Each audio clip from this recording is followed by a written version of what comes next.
வணக்கம் நண்பர்களே. கடந்த ஆட்சியில இந்த மின்சார வாரியத்துல கேபிள் வாங்குறது, அந்த வயர் மேல போகுதே, அந்த மாரி கேபிள் வாங்குறது கிட்டத்தட்ட 2,00,000 கிலோமீட்டர், 2,07,000 கிலோமீட்டருக்கு மேல கணக்கு போட்டு பாருங்க. இது வாங்குறதுல இதோடைய மொத்த தொகை எப்படின்னா 1000 கோடி. இதுல ஊழல் நடந்திருக்கு அப்படின்னு ஒரு புகார் வந்தது. இது தொடர்பா சமீபத்துல பல இடங்கள்ல பல இடங்கள்ல ரெய்டு பண்ணாங்க. லஞ்ச ஒழிப்புத்துறை ரெய்டு பண்ணாங்க. ஆனா, பொதுவாக ரெய்டு எந்தெந்த இடங்கள் ரெய்டு பண்ணப்பட்டது அப்படிங்கிற விவரங்கள் வரும். அது உடனடியாக வரல.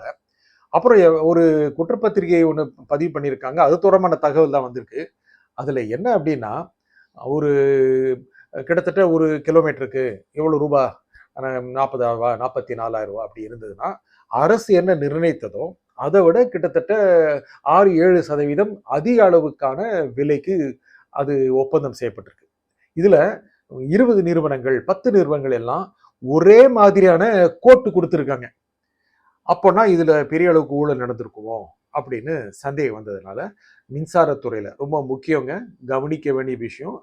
அதுல முதல் தகவல் அறிக்கை பதிவு செஞ்சிருக்காங்க. அதுல என்ன அப்படின்னா, யார் மேலேயும் குற்றம் சுமத்தப்படல. பிறகு ஒரு காலத்துல இது தொடர்பாக நபர்களுடைய பெயர்களை இணைத்து அதுல என்ன யார் யார் மாட்டுவாங்க அப்படிங்கிறது பிறகு தெரியலாம். மின்சாரத்துறையில அதிக அளவுக்கு அமைச்சராக கடந்த ஆட்சியில் இருந்தவர் அதிக காலம் திரு செந்தில் பாலாஜி. நடுவில் கொஞ்ச நாள் டெல்லியில் இருந்தார், உங்களுக்கு தெரியும். கைது செய்யப்பட்டு டெல்லி சிறையில், திஹார் சிறையில் இருந்தார். அதுக்கப்புறம் மறுபடியும் அமைச்சரானாரு. அப்புறம் உச்ச நீதிமன்றத்துடைய தலையீடு பேர்ல அவர் அமைச்சர் பதவியிலிருந்து விலகினாரு. கடந்த ஆட்சி காலத்துல 4 பேர் அமைச்சர்களா இருந்திருக்காங்க, மின்சாரத்துறை கவனிச்சுட்டு வந்திருந்திருக்காங்க.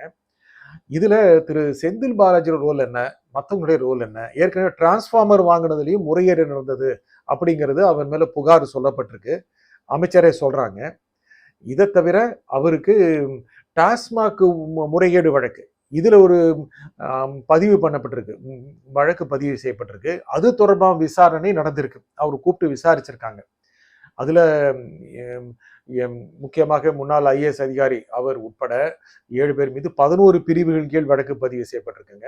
அது தொடர்ந்து விசாரணை நடைபெறுது. அந்த விசாரணையிலும் என்ன வரும் அப்படின்னு தெரியல. என்ன வரும்? அரசாங்கம் இந்த அளவுக்கு முனைப்பு காட்டுது அப்படிங்கிறது தெரியுதுங்க. கட்டம் கட்டுது அப்படின்னு சொல்ல முடியாது. கடந்த ஆட்சி காலத்துல நிறைய ஊழல் நடந்தது அப்படின்னு தொடர்ந்து அமைச்சர்கள் சொல்றாங்க. முதலமைச்சர் கூட தன்னுடைய டேபிள்ல 3 துறைகளுக்கான ஃபைல்கள் இருக்கு அப்படின்னு சொன்னாரு. திரு உதயநிதி ஸ்டாலின் சேலஞ்ச் பண்றேன், இந்த உருட்டலுக்கெல்லாம் பயப்பட மாட்டோம், நீங்க அந்த வெளியே சொல்லுங்க, யார் மேல குற்றம் இருக்கோ அவங்க மேல நடவடிக்கை எடுங்க, நாங்க பாத்துக்கிறோம். இது தொடர்ந்து திராவிட கட்சிகள் பாடுற பாட்டுங்க. ஏன்னா இவங்களுக்குள்ள எப்பவுமே ஒரு அண்டர்ஸ்டாண்டிங் இருக்கும். அதனால மேக்சிமம் போனா ஒண்ணுமே ஆகாதுன்னு நினைப்பாங்க. தாவேக்கா அதே மாதிரி இருக்குமா அப்படிங்கிறது தெரியல. ஏன் தெரியலன்னு சொல்றோம்னா, அதிகாரிகள் எல்லாம் ரொம்ப ரொம்ப பழைய ஆளுங்க. அதிமுக, திமுக ஆட்சி காலத்தில் இருந்து வந்த அதிகாரிகள். அவங்களுக்கு ரொம்ப நெருக்கம் இருக்கும் ஆட்சியாளர்கள் கிட்ட.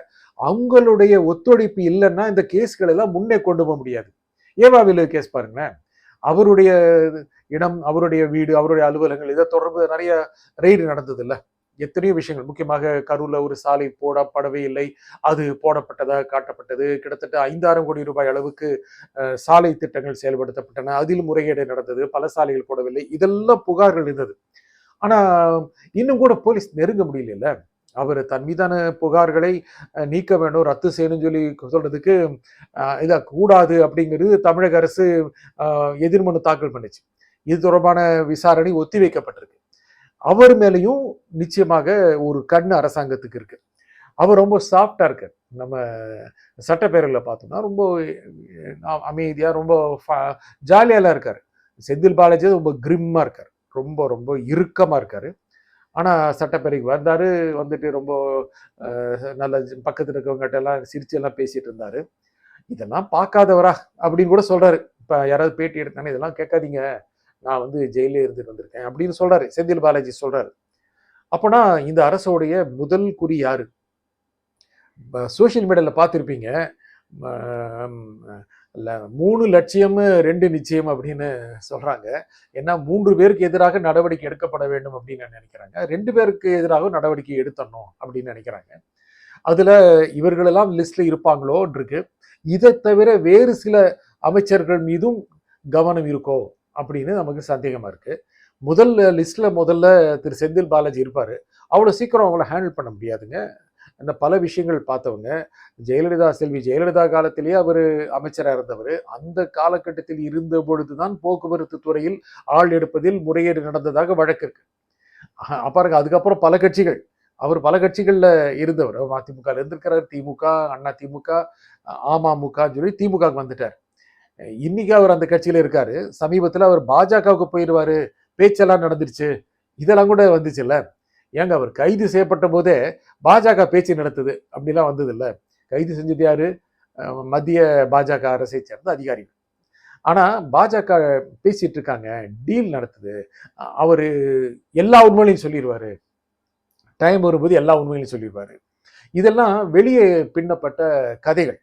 அப்படிலாம் இருக்க மாட்டாங்க. அரசியல்வாதிகள் ரொம்ப கேர்ஃபுல்லா இருப்பாங்க. செந்தில் பாலாஜி மாதிரியான கொஞ்சம் இளம், ஆனால் ரொம்ப ரொம்ப கெட்டியான, உறுதியான அரசியல்வாதிகள் வேற மாதிரி இருப்பாங்க. ஏவாவேலு மாதிரி நல்ல பழம் தின்று கொட்டை போட்டவர்கள் எல்லாத்தையும் சமாளிப்பாங்க.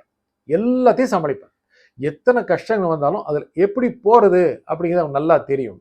ஆனா விஜய் குறி வைக்கிறாரா? குறி வைப்பாரா? இவர்களுக்கு எதிரான நடவடிக்கை இருக்குமா? வழக்கு இருக்கு.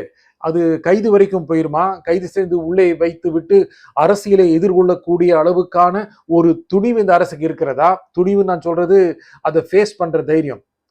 ஏன்னா பயங்கரமான ஒரு எதிர்கட்சிகள்லாம் ஒன்று சேர்ந்து குரல் எழுப்பும், இது பழிவாங்கும் நடவடிக்கை, இது குற்றமற்றவர்கள் அப்படின்னு. எத்தனை நாள் தாங்க கைது செய்யல ஜெயில வச்சிருக்க முடியும்? எப்படியும் வெளியே விட்டுருவாங்க. கேஸ் நடக்கும். நம்ம ஊர்ல கேஸ் என்ன 15 நாள், 2 மாசம், 3 மாசம், ஒரு வருஷத்துல நடக்கக்கூடியதா? 10, 15 வருஷம் நடக்கும்.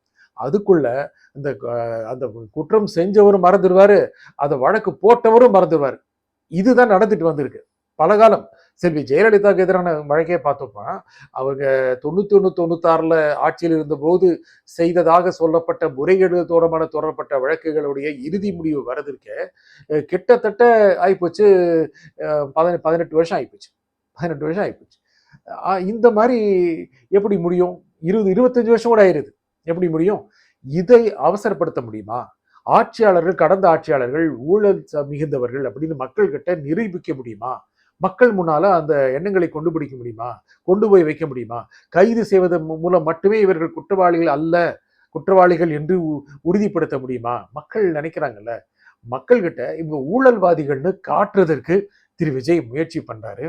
அது எதிர்கட்சிகளுக்கு நல்லாவே தெரியுது. ஏன்னா மக்கள்கிட்ட காட்டுறதுக்காக தான் இந்த திட்டங்கள்லாம் அப்படின்னு. மக்கள்கிட்ட இந்த மாதிரியான ஃபில்ம் எல்லாம் காட்டி பல தேர்தல் ஜெயிச்சவங்கெல்லாம் எப்படி விஜய் கட்டம் கட்டாருன்னு பார்ப்போம். நன்றி, வணக்கம்.